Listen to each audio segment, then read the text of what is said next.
In the city, status is measured by the car you drive.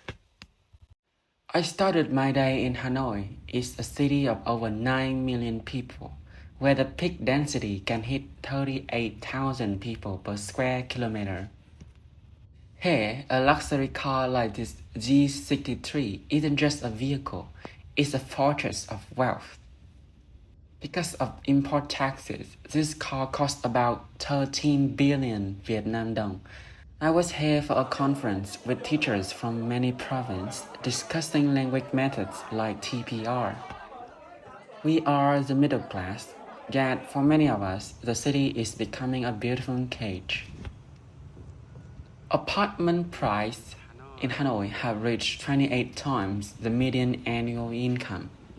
If you start saving every penny today, you might own a home in 3 decades. At 11 a.m., I left. I lived in Hanoi for 4 years during university, but I returned to my hometown after graduation. I try to love the noise, but I choose to return to my roots, back to where the air moves differently. At noon, I take my sisters for bún mọc.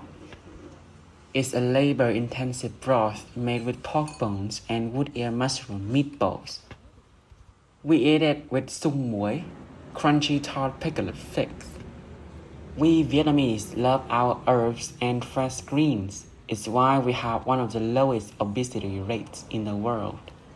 Health isn't a gym membership here, it's what you pick from the garden.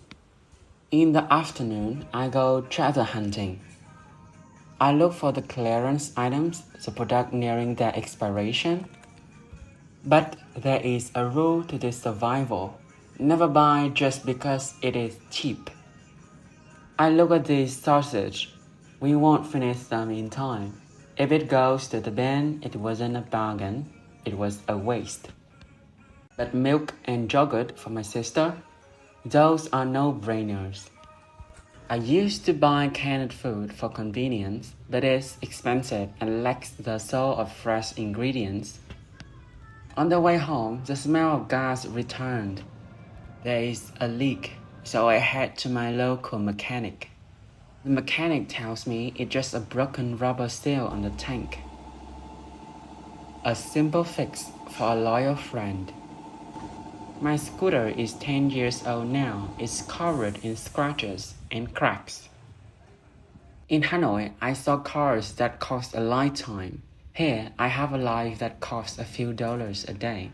Happiness isn't about what you can buy, but what you no longer feel the need to own. How do you define enough in your own life?